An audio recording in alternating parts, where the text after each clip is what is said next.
اللهم إن الأمر أمرك، والخلق خلقك، والقضاء قضاؤك، ولا حول ولا قوة لنا إلا بك.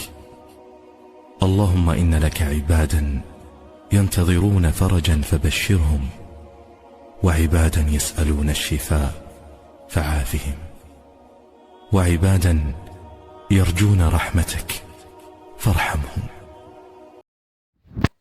اللهم امين يا رب العالمين. السلام عليكم ورحمة الله وبركاته. حبايب قلبي عاملين ايه؟ يا رب تكونوا بخير. اللهم صلي وسلم وبارك على سيدنا محمد وعلى اله وصحبه وسلم. قبل ما نبدأ في الروتين بتاعنا ولا في المعمعة، ما ننساش الدعاء لماما سعيدة بالرحمة والمغفرة، ربنا يرحمها ويسامحها ويرحم أمواتنا وأمواتكم وأموات المسلمين أجمعين، ويغفر لهم ويجعل مثواهم الجنة ويجعل قبرهم روضة من رياض الجنة. اللهم امين يا رب العالمين. حبايبي، عايزاكم تدعوا لأمي وأبويا بالشفاء، ربنا يشفيهم ويعافيهم ويعفى عنهم يا رب، ويشفي مرضانا ومرضاكم ومرضى المسلمين أجمعين. اللهم امين يا رب العالمين. برحب بكل حبايبي من داخل مصر وخارج مصر، نورتوني وشرفتوني وعلى دماغي من فوق. ربنا يا رب يدومكم نعمة في حياتي يا رب. اللهم امين يا رب العالمين. حابة اشكر الناس الجميلة ومتابعيني المحترمين اللي من داخل مصر برضو وخارج مصر، اللي اتصلوا عليا وسألوا عليا ومهتمين بيا وبيتواصلوا معايا على طول.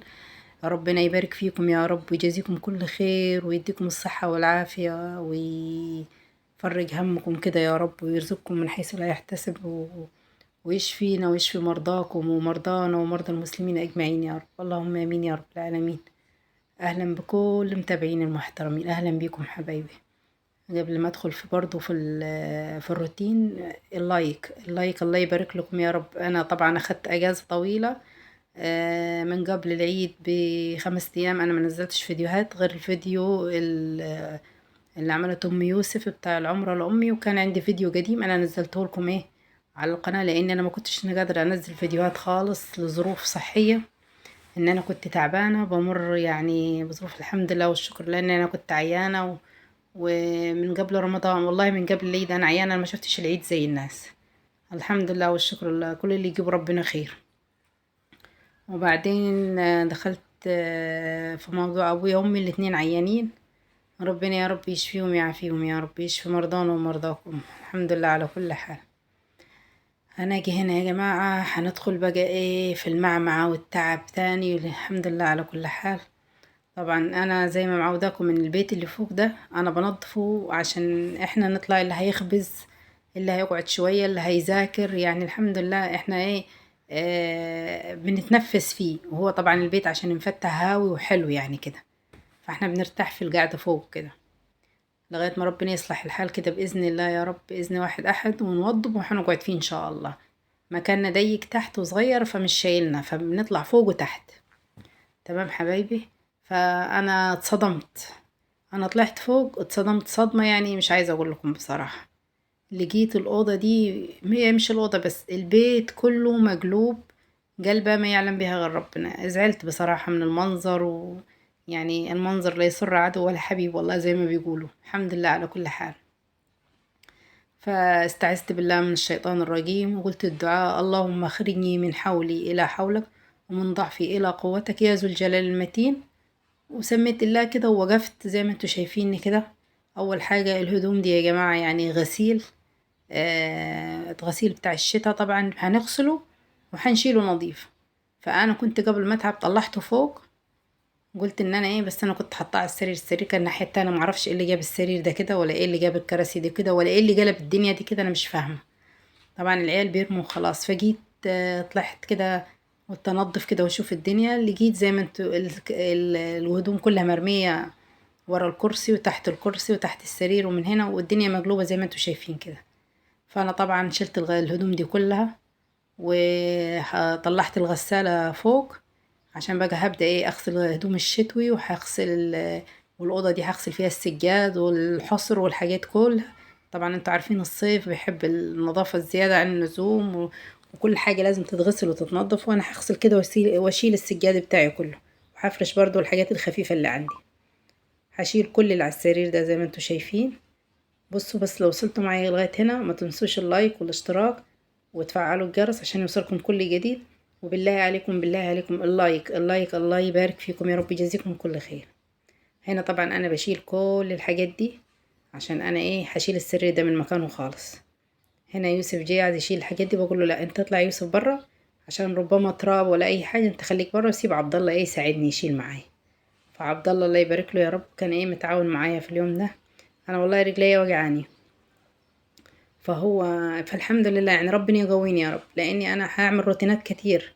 يعني انا طلعت لقيت الشقه دي كلها يعني لا مؤاخذه يعني معفنه يعني ما ينفعش ان هي تتساب كده. واحنا في الصيف بصراحه بنقعد فيها، يعني هي مكاننا الوحيد اللي نقعد في الهوا فيه بنتنفس فيه، فلازم تتنضف. انا طبعا هتشوف انا هعمل فيها دلوقتي. هفك السرير ده كله واحطه الناحية التانية زي ما كان مكانه، وهوسع بقى الأوضة عشان حتى نعرف نتنفس نعرف نقعد. مش عارفة النظام ده مش عاجبني خالص. ودي شنطة عندي فيها حاجات يعني حاجات قديمة وكده انا شايلها فيها تمام. والكرتونة اللي انتوا شايفينها دي انا برضو شايلة فيها حاجات يعني كتير، مش محتاجاها حاليا يعني. فانا بشيلها احطها في فوق، يعني الحاجة اللي مش محتاجاها بخليها فوق.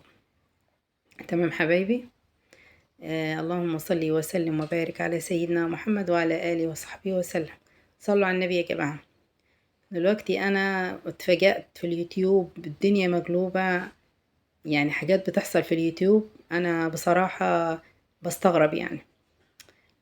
بستغرب والله العظيم على اللي بيحصل ده. أم بتتبلى على عيالها، وأم أكلت ابنها، وأخ مش عارفة يعمل في أخته. مش عارفة اللي بيحصل ده يا جماعة. يا جماعة لو اليوتيوب وهيخليكم والفلوس والحاجات دي هتخليكم ان انتوا تخسروا بعض، ولا تخسروا عيالكم، ولا تخسروا اخواتكم، ولا تخسروا، فبلاش منه خالص يا جماعة. دي ارزاق ربنا مسبب الارزاق يعني، دي ارزاق ربنا بيكركم. مش لازم انا اطلع كلام على بنتي، ولا اطلع كلام على ابني، ولا اتخانق مع اختي، ولا اسراركم الشخصية. المفروض الاسرار بتاعتنا الشخصية حاجة بيتنا المفروض ما نطلعش ان احنا نتكلم فيها على اليوتيوب. دي حاجة يعني انا ما لو متخانقة مع جوزي ما اطلعش اقول اصل جوزي اتخانق معايا. دي حاجات شخصية تخصني انا ببيتي. الناس عايزة محتوى، الناس عايزة تشوفك بتعمل روتين، بتغير حاجة، بتعملي حاجة، اتفرج عليكي في مناسبة حلوة. الناس هتحب لك الخير، بس ما ينفعش ان انتي تطلعي تطلعي كلام على ابنك ولا على بنتك ولا الكلام. يعني ام زياد دي انا دي حسبي الله ونعم الوكيل فيها بصراحة. يعني انا مش عارفة، الطمع والفلوس خلاكي تعمل كده. الطمع والفلوس خلاكي توصلي للوضع اللي انت فيه ده، ما يرضيش ربنا. ده بنتك وابنك. انا مش عارفة، ده الواحد بيشم ويلم في عيله. يعني والله ما يرضي ربنا اللي هي عملته ده. ازاي؟ دي بنتك بسم الله ما شاء الله، دي بنت عروسة. ازاي تطلعي تقولي عليها الكلام ده وابنك؟ يا لهوي اعوذ بالله. وربنا يبعدنا يا رب عن الحاجات اللي زي كده، ويخلي لنا اولادنا واولادكم يا رب، ويبارك فيهم، ودايما يبقوا يعني في احسن حال. وربنا يبعد عنهم اصحاب السوء، وربنا يبعد عنهم الوحش، وربنا ياخد اي ام وحشة تغلط في حق عيلها بصراحة، ولا تقول الطمع يخليها ان هي عشان خاطر تطلع ترند، ولا يخليها هي تتشهر ان هي تشهر بعيالها. ده ما يرضيش ربنا، والله ما يرضي ربنا. والله انا ما ادعي ولا اطلع سر جوزي، ولا اطلع سر عيالي، ولا حتى حتى افترض ان عيلك عمل الحاجة دي، انت المفروض ما تطلعيش تفضحي عيالك كده، ولا تعمل انت تحلي مشكلتك. ولا مؤاخذة يعني لا مؤاخذة يعني، هو الرك بيرجع على التربية. لو انت فعلا بتقولك ان عيالك عملوا كده يبقى انت مربيتيش عيالك كويس. انا مش هقولك اكتر من كده معلش. يبقى انتي مربيتيش عيالك كويس. الحمد لله والشكر لله. احنا اول ما بنربي عيالنا بنربيهم على القيم والمبادئ والاخلاق. يعني التعليم ده اركنيه على جنب. التعليم ده زمان كانوا يقولون ان التعليم في الراس مش في الكراس. يعني ايه؟ يعني انتي عارفة متعلمة وفاهمة ده ايه وده الصح من الغلط. بس ان انتي تكوني واحدة متعلمة ومدركة ويوتيوبر وما شاء الله عندك قناتك كبيرة وبتدخلك ربح، تطلعي تكذبي عشان ان انتي تكذب وتشهري ببنتك وولدك، يبقى انت انسانة مش كويسة. انت مش انسانة مش كويسة. وعلى فكرة انا بحسبل فيكي ليل ونهار على الكلام اللي انت عملتيه في عياله. وجوزك راجل طيب، اول ما افتريتي على جوزك عشان خاطر الفلوس، تغور الفلوس في 60 داهية. والله العظيم يعني انتي اوقفي جنب جوزك، حطي ايدك في ايد جوزك، خلاص ربنا كرمك وادالك، تحمد ربنا وتقولي الف حمد والف شكر ليك يا رب. تتجهي بقى ايه للصلاة والاستغفار والتسبيح، وعلى الصلاة على الرسول عليه الصلاة والسلام، وتعلمي عيالك تعليم صح، وتعلميهم دايما الحاجة الكويسة الحاجة الصح، وما تشغليش نفسك باليوتيوب على طول كمان. يعني خلاص انت نزلت فيديو، خليه برضو وقتك، ادي وقتك لعيالك وبيتك وجوزك، مش هيبقى حياتك كلها اليوتيوب والبتاع. بصوا اعوذ بالله من الشيطان الرجيم، الحاجات دي كلها حاجات على فكرة يعني مش كويسة. احنا لازم نشغل نفسنا بحاجات تانية عشان احنا ما نفكرش في يوم من الايام ان احنا ندعي على عيالنا، نقول عيالنا دول عملوا كذا. لا، ما نشغلش بالنا بالحاجات دي. حرام عليكي، اتقي الله. والله انا ما مسامحاكي دنيا والاخره على اللي انت قلتيه، وعلى الشهير اللي شهرتيه بنتك ما شاء الله 15 سنه يعني، ما شاء الله يعني بتكبر يعني عروسه يعني كبرت. وابنك كبير بسم الله ما شاء الله، ده ابنك كد ابني يعني راجل كبير بسم الله ما شاء الله اللي انت عملتيه ده. حسبي الله ونعم الوكيل فيكي وفي كل ام عايزه تتشهر على اليوتيوب على حس عيالها. حسبي الله ونعم الوكيل في اي حد عايز يتشهر على اليوتيوب على حس اخوه او اخته او امه او ابوه او اي حاجه. اتقوا الله اتقوا الله. مفيش محايله في الرزق يا جماعه، الرزق مفيهوش تحايل. ربنا سبحانه وتعالى اللي بيرزق، ربنا عايز يرزقك وهيديكي هيسخر لك الرزق من اي مكان. ربنا سبحانه وتعالى بيرزق الدودة في قلب الحجر، مش هيرزقك انت يا بني ادمة. ما تتحايليش، ما تكذبيش، ما تنافقيش. ونفس الكلام ده يوصل للناس كلها اللي بتتحايل وتنافق وتكذب على الناس عشان خاطر ايه، على جفا ناس تاني، وتفضح ناس تاني على اليوتيوب عشان توصل، عشان الفلوس وعشان الحاجات دي. اتقوا الله اتقوا الله اتقوا الله. معلش انا طولت عليكم في الحوار لان الموضوع ده بصراحة مزعلني جدا جدا جدا جدا. بصوا ما في مش هيجرى حاجة، مش هيجرى حاجة لما تاكلوها بما يرضي الله، لما يجيكم رزق بما يرضي الله. يعني لو ربنا كرمكم من اليوتيوب بأي حاجة قولوا الحمد لله والشكر لله، ربنا هيزيدك كمان وكمان. من يتقي الله يجعل له مخرجا ويرزقه من حيث لا يحتسب. مش احنا نفتري ونتبلى على عيالنا ونعمل على عيالنا، ومرة تقولي الشقة اتحرقت اتسرقت، اه قلت الشقة اتسرقت عشان الناس تدعمك، ومرة قلتي مش عارفة ايه. اتقي الله يا شيخ، اتقي الله اتقي الله. لا حول ولا قوة إلا بالله العلي العظيم. ربنا يهديها والله، ربنا يهديها ويهدي اللي زيك ويهدي الناس كلها اللي بتتنافق واللي بتكذب على المتابعين الغلابة. في متابعين كتير والله العظيم، ناس محترمة من الخليج ومن هنا ومن هنا، ناس محترمة جدا. مش عارفة الناس دي بتكذب عليها، وناس بتتبلى وناس بتحايل، وواحدة تطلع تقلل من نفسها على اليوتيوب عشان خاطر الفلوس، عشان خاطر ده يتبسط منها وده يتبسط منها. لا، اتقوا الله واعملي محتواك وسيبيها على الله، وربنا هو اللي بيرزق، مش العبد اللي بيرزق، ربنا اللي بيرزق سبحانه وتعالى. ربنا يكرمنا يا رب بالحلال ويغنينا عن حرامك، ويغنينا عن الحرام، ويغنينا علينا بالحلال. احنا مش عايزين الحمد لله غير اللي ربنا يريد بيه. الحمد لله والشكر لله. بصوا يا جماعة انا كده الحمد لله والشكر لله اهي. نظفت الأوضة زي ما انتوا شايفينها ورتبتها، وهظبط الكراسي دي، الكراسي الانتريه دي هظبطها كده على جنب. والأوضة دلوقتي بسم الله ما شاء الله، حسيت أنا لما نطفت معايا حسيت إن روحي اتردت لي تاني أول ما شفتها كده نظيفة. واللهم لك الحمد والشكر. واللي وصل معايا لغاية هنا ما ينساش اللايك والاشتراك ويفعل الجرس، واللي ما اشتركش في قناتي يشترك فضلا وليس أمرا. واللايك يا جماعة على رأي أم منار، اللايك مش بفلوس.